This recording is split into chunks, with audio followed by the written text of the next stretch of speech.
Le Wamcast, toute l'actu SEO par WAM Référencement. Bonjour à tous et bienvenue dans le Wamcast, et dans ce 11e numéro, nous allons parler du délicat exercice de la prise de parole des marques pendant le confinement et après. Et avant de vous présenter les deux intervenants du jour, je vous rappelle que vous pouvez nous suivre sur Twitter et LinkedIn @WamRef. Pour nous écouter, rendez-vous sur Aosha ou directement sur le site wam-référencement.fr sur la page Wamcast. Et pour parler de la prise de parole des marques pendant et après la période de confinement, ils sont deux aujourd'hui à m'accompagner derrière le micro. Nicolas, tout d'abord, bonjour Nicolas. Bonjour. Tu es le directeur associé de WAM RP. Et puis à tes côtés, Elder. Salut Elder. Bonjour à tous. Et toi, tu es consultant RP à WAM RP. Voilà pour les présentations. Elder, on commence avec toi. Qui dit confinement dit chute vertigineuse de la consommation. J'imagine alors que du côté de la communication, ça a dû nettement diminuer pendant la période de confinement.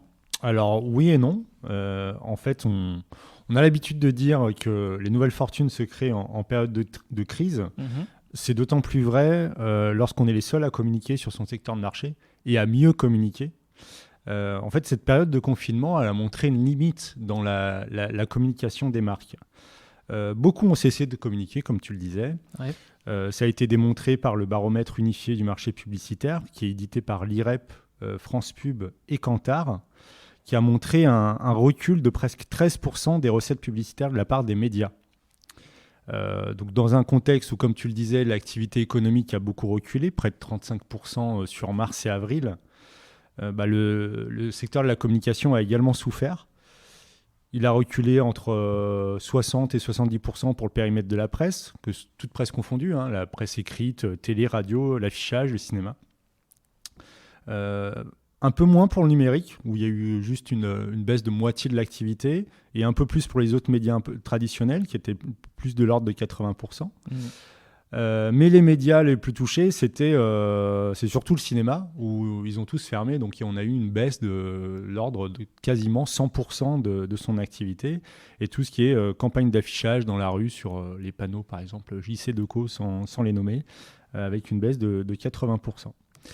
Et on peut également parler de tout ce qui est prospectus, flyers et autres, où on a eu une baisse de 80% selon toujours ce baromètre. Et pourtant, les Français souhaiteraient toujours que les marques communiquent. Oui, et pas que les Français d'ailleurs. On a tendance à croire qu'on est hermétique à toute communication et forcément hostile, mais en fait pas du tout.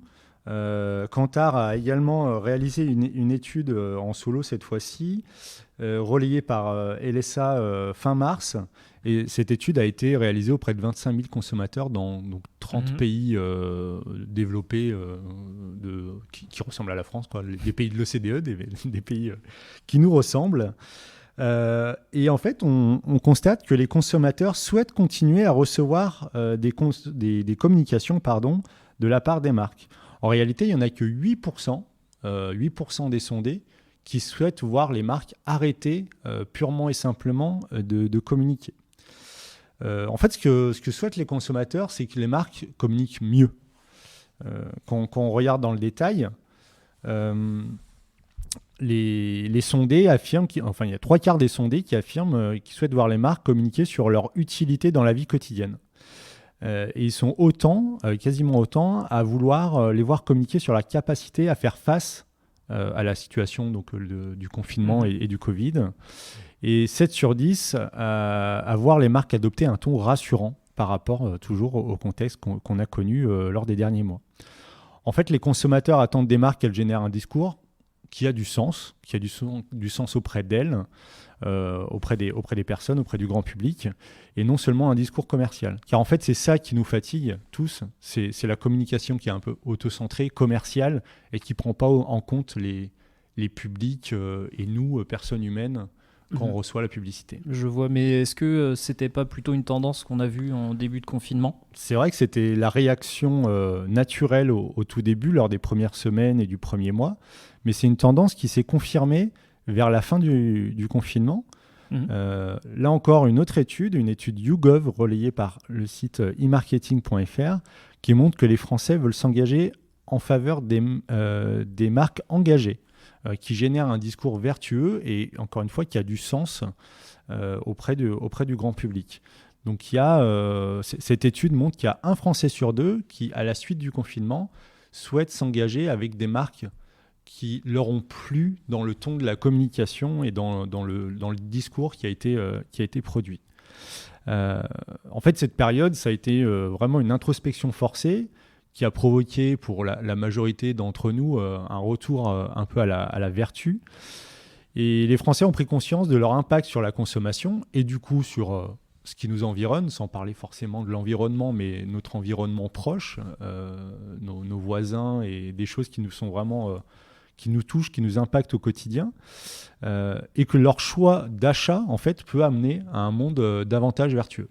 Ouais, en fait, on est de l'impact de sa consommation et du fait qu'on est acteur en tant que consommateur, quoi. C'est exactement ça.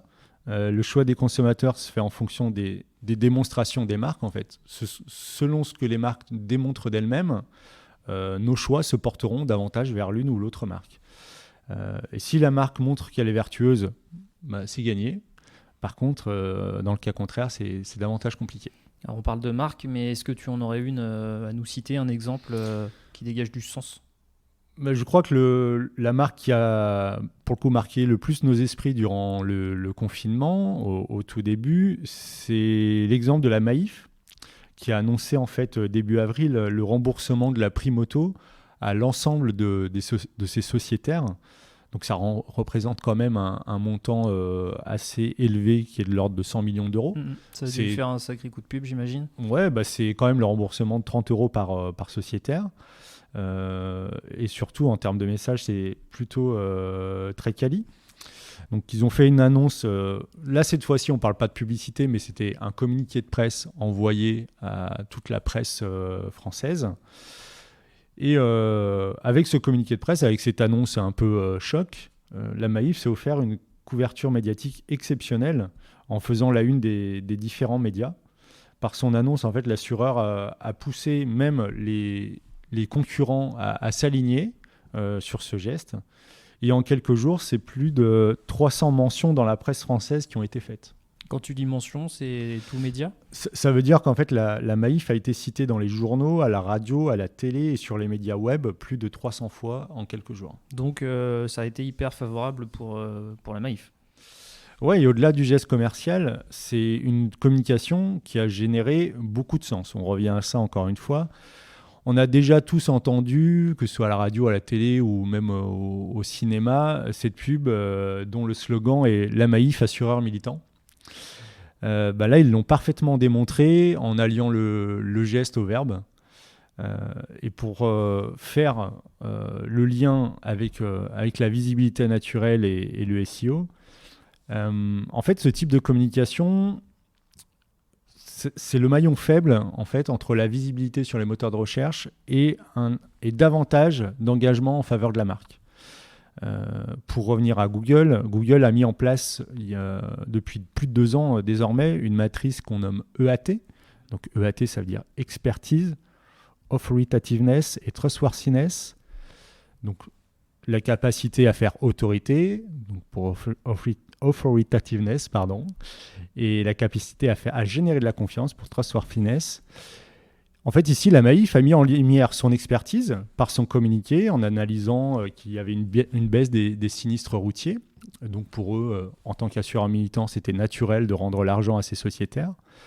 Par son annonce, elle s'est placée en autorité morale sur le marché de l'assurance. En plus, c'est le premier acteur de l'assurance à faire un geste de cette manière-là dans ce contexte-là. Et par cette mise en lumière, elle a créé une confiance avec l'ensemble des personnes touchées par l'annonce, que ce soit ses sociétaires ou même le grand public qui est parfois assuré chez un autre acteur de l'assurance. Et elle a su tirer parti de cette exposition méritée. Mmh. On peut également citer d'autres exemples. Il y a eu un exemple plus léger durant le confinement qui est Burger King, qui avait communiqué ses différentes recettes via les réseaux sociaux. Les recettes de ces plats, de ces hamburgers.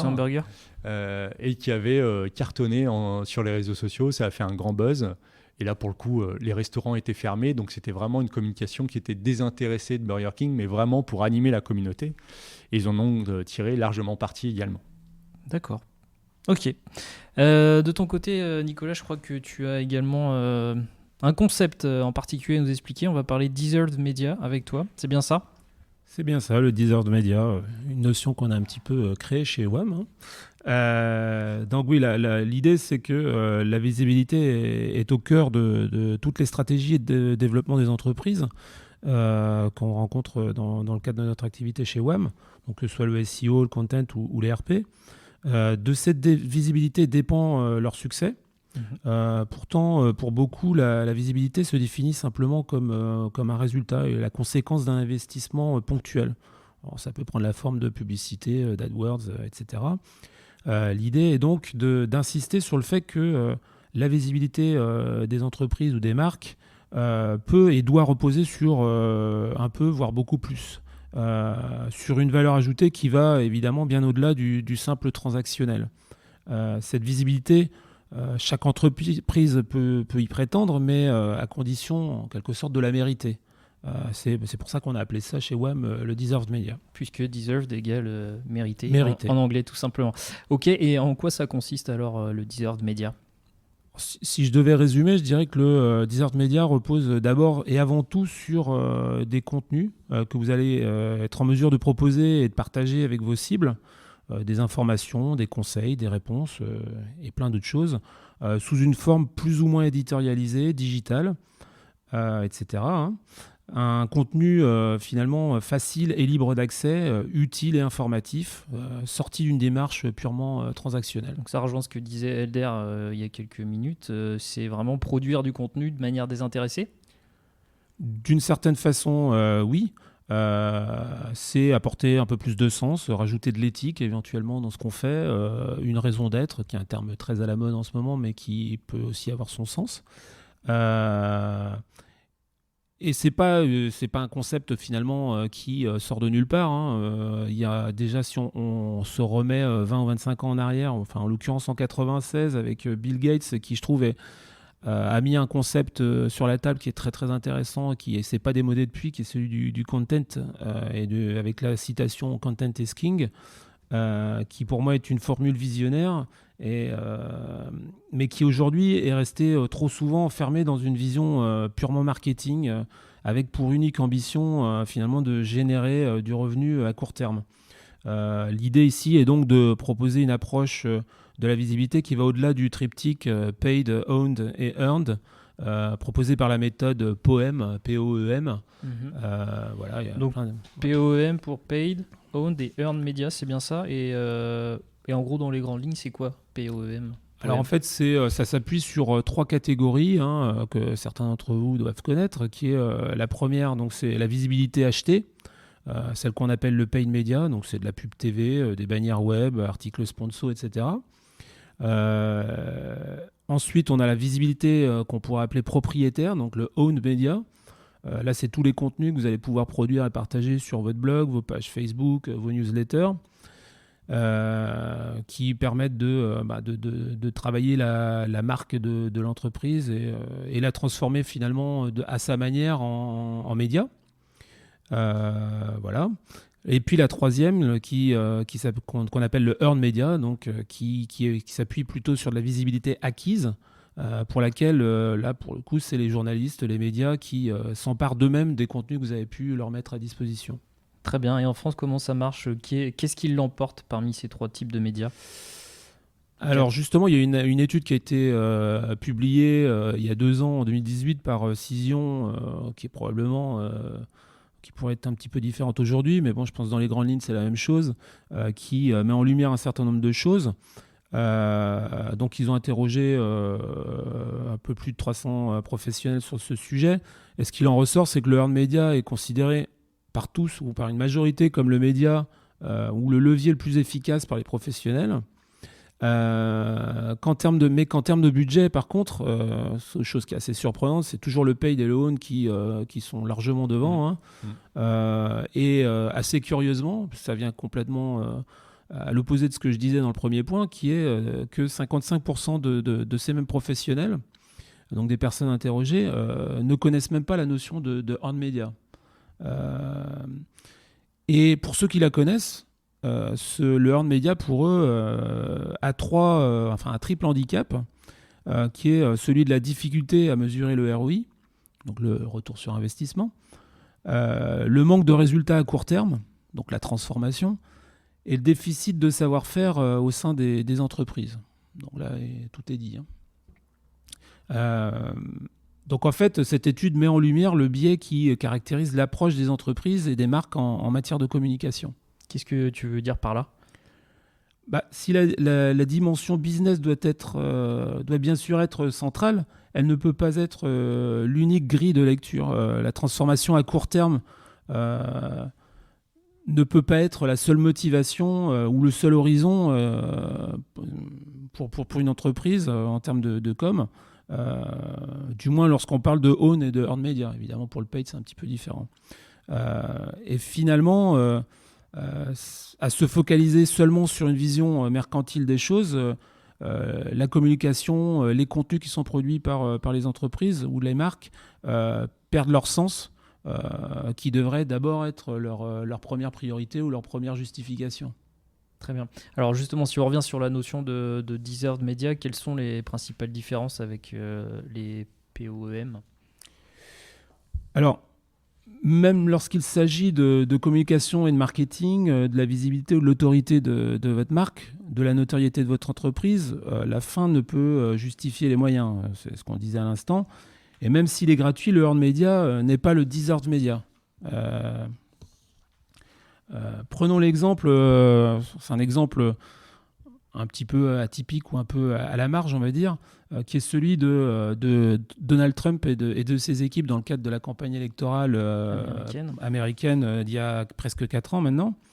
Il y a un magnifique article qui décompose tout ça dans le New York Times récemment, on vous mettra le lien, qui insiste sur le fait que finalement, lui et ses communicants ont profité initialement d'une certaine complaisance des médias et qui s'est traduit finalement par une visibilité extraordinaire qui a été transcrite au travers d'un chiffrage qui dit que finalement il a bénéficié de près de 2 milliards de dollars de earned media.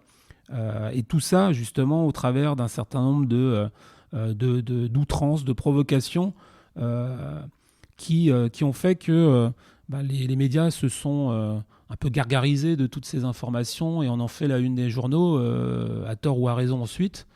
Mais toujours est-il que c'est un peu du flooding média qui s'est fait sous nos yeux. Tu veux dire qu'en gros, Trump a profité d'une couverture médiatique vraiment très très importante en faisant n'importe quoi et qui fait juste tout ça pour se faire remarquer et que ça a fonctionné ? Oui, d'ailleurs, on peut résumer ça à la fin justifie les moyens. Donc, c'est un peu l'approche. Donc, c'est du flooding et c'est vraiment inonde les médias.